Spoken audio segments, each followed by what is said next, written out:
Hello, we're here to talk you through a few of our prospects in our Horses to Follow book. We're going to go through a few of the 50 to follow each, some of the ones that we sort of liked the most, and then we're going to just go through a couple of the other features of the book, which is for sale now on the Timeform website. I'm sure there'll be a link or something in the description below. First one I'll go for is a horse that's already run actually, and already run quite well, in Bob Ford, who we actually, at the time when we wrote this, he'd been bought by Dr. Richard Newland. We assumed he was going to be trained by him, but he's actually being trained by Alistair Ralph, but he's owned by Dr. Richard Newland. But the point that we made in the essay on him about the switch of yards being quite interesting has still rung true, because he has capitalised on a very low chase mark on his first start for his new connections, and he looked quite impressive, didn't he, winning that race at Chepstow on the opening weekend there. There's an interesting, everybody, I imagine most people anyway, would have recalled what we used to know Bob Ford for, and that was winning that West Wales National when nothing else was going at the end, really. He showed ridiculous stamina that day, but Chepstow wasn't bottomless. Exactly. He was quick enough to cope with 3 miles. So you'd be thinking, even though he's up £8 for that, you'd still be thinking he's interesting going on proper heavy ground in a veterans chase later on in the season. Yeah. I'll probably be backing him again, to be honest. There wouldn't have been many horses to fall down the years that went into the book with a rating of 121 squiggle. It's normally something to ward you against backing them, but the squiggle is straight off. Because of what he did first time out. We think it could be a different proposition. And he's got plenty of mileage, because he was rated a lot higher than this, wasn't he? I think he was sort of in the low 140s at his best by the BHA. So he's definitely still interesting. The other one, another one that I'd like to mention was another horse that ran at Chepstow, which was Elgin, who I've got my name next to in the book, because I think he's one of the most interesting prospects. He's a really strong travelling 2 mile hurdler. He's flatbred, so I don't expect him to go chasing anytime soon. And I think that they're obviously going down the handicap hurdle route with him this year. He's quite well treated. If you look back on his the novice form, the novice that he won on Boxing Day at Kempton, he's quite feasibly treated really off 140 on that. And he basically shaped as if he needed the run when he ran at Chepstow. He tanked into it, and he wasn't given a hard time by his jockey. So I think he's definitely one where he'll show. He might go to the Greatwood or something like that. I think he's definitely interesting, and like many of Alan King's, he has been coming on. Well, they seem to have been needing the first outing. He's had 1 or 2 win first time up. Yanworth was one, but he had stones in hand, didn't he? The majority of them have been needing the first run. So I think that's the case with Elgin. I think he'll improve for that, and he'll be one to win a handicap at some stage.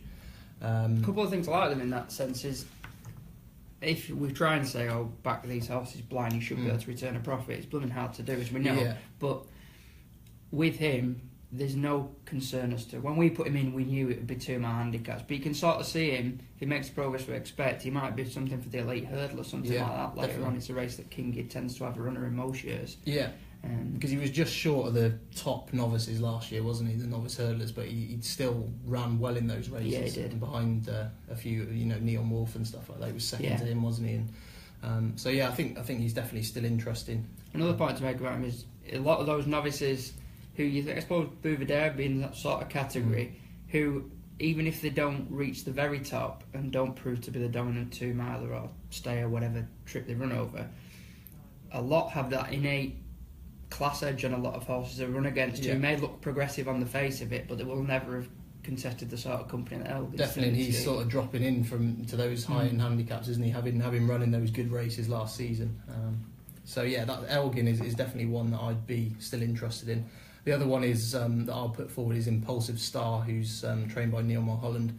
Now, obviously, we haven't seen him yet, but he's really, really likeable. When he won that race at Exeter last season, that Potemps qualifier, he found the Potemps final all too much, didn't he, really?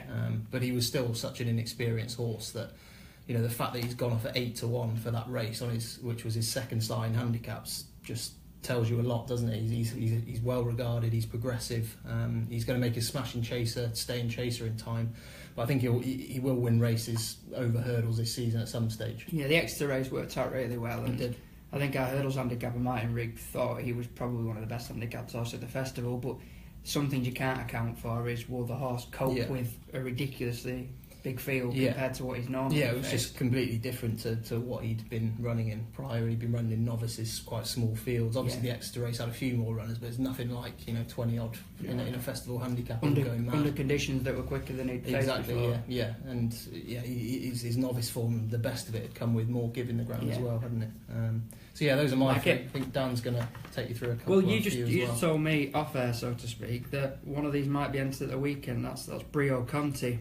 Be one of my third. I heard Nichols give his 5 to follow. There was a Betfred quite a good thing where I think there were a couple of outtakes where he ended up swearing at the end of it because he got the names wrong. But one thread that was consistent throughout it was Brio Conti, who I've liked ever since he ran in a bumper because he's a Dom Alco, staying family, who should have no business going close in a Warwick bumper. Yet he did. Came from a pretty poor position that day as well.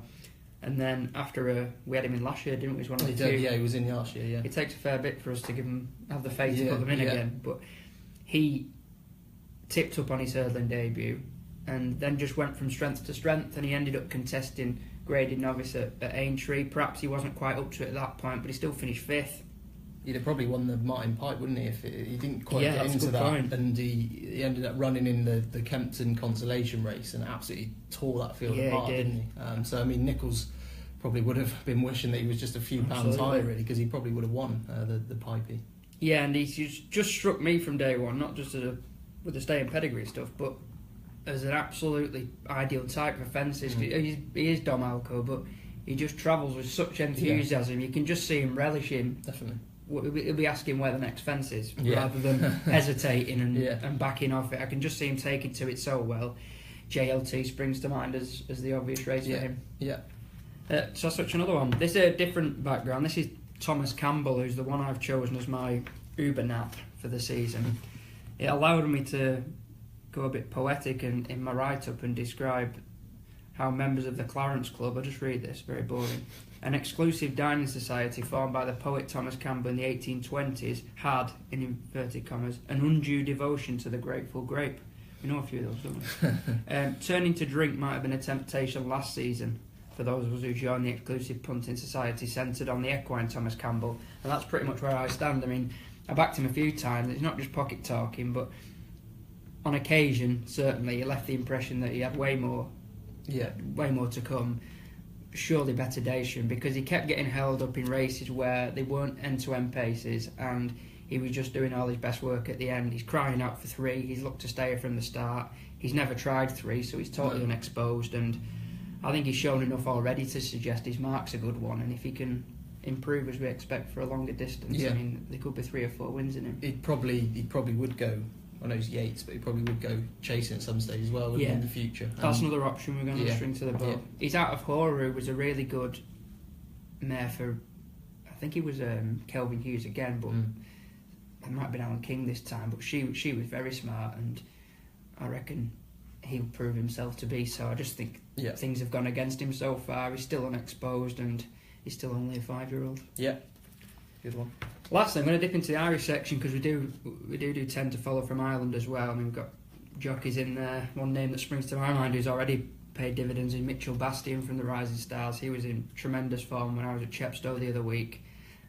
Silver Streak, a horse we don't have in, he'd be a horse who I've seen this season to follow. I think he can contend in some of the best 2-mile handicaps. But I'm going to stick to my guns and go with Our Duke, and I probably ties it. I think you might have an anti-post selection. For me, this might be my most obvious Gold Cup horse at this time, because you just don't see horses obliterate big handicaps like he did in the Irish National. He went to half pace. Massive weight as well. Yeah. Top weight, horse having only 4 start over fences. He was ridden by Robbie Powers if they knew he was well handicapped, so he backed up the horse, wasn't he, completely? He was strong in the market, and he won by 14 lengths off a mark of 153. Yes, a lot of those in that field might have been exposed, but I thought it was a pretty strong renewal, and he made the rest look like second-class citizens. I've liked him ever since he gave Deplotin Shed a 20-odd length beating in a bumper. The ability's always been there. Hurdling was never for him. They didn't mess around, straight into chases, and Robbie Powers obviously been synonymous with Sizing John as well, but the path to Gold Club glory this time around may well be through Our Duke. Yeah, because I mean, definitely on Timeform ratings, the Gold Cup won by Sizing John. It wasn't a vintage one, was No, it it really? wasn't. And it is the stage is there for something to pop up, and that could be our Duke. It could be Thistlecrack coming back and actually running the race this year. But our Duke, I'm with you. I think he's one of the prime Gold Cup contenders. I think he's still sort of double figures for the race as well when I last looked. So he does look a good sort of, if you're having a anti-post bet or something at this stage, I wouldn't put you off our Duke. Well, you know he's going to be the target, and I really like the trainer Jesse Harrington. Time and time again, she does it year in year out. Thing that goal, I mean, you got horses like Road to Respect, other handicap horses who may well put themselves in the picture, but none of those graduating from handicaps have done anything like what he did to win off 153, which in that style was incredible. Yeah. So now we're just going to, after giving 3 each from the horses to follow, just going to show you a bit about the rest of the book. There's obviously different sections. There's Rising Stars, as Dan mentioned. There's an anti-post bit. There's quite a lot to get his teeth stuck into. Yeah, the trainers one interests me. One quite in particular, I mean, you got Hobbs, John Joe, Alan King, Ben Pauling, Henderson, Greatrex, Fry, to name but a handful. But the one line that struck me out of all of them is Alan King's choice of handicap. And he's gone for Dingo Dollar, who shaped so well on his chasing debut the other day at Kemp's, wasn't it, when he was well backed. He came out of the point-to-point field having clocked a ridiculously fast time in winning his point. I think there was a Gigginstown horse in there. Yeah, beat some hot pot, didn't he, on the day, I think. And I thought he might do better over hurdles, but Alan King, as he suggests here, he says, I just felt everything he did last season over hurdles was a bit of a bonus. It's a cliche, isn't it? But that's the way I sort of viewed him after his career rather stalled over hurdles. Can see him leaving that chasing debut form behind him and winning a good few this year. Yeah, definitely. I'll just pick out. There's anti-post bets for quite a few races. There's the RSA Champion Chase, Gold Cup, Champion Hurdle. But the one that I'm most sweet on probably is a bet for the Betfair Chase.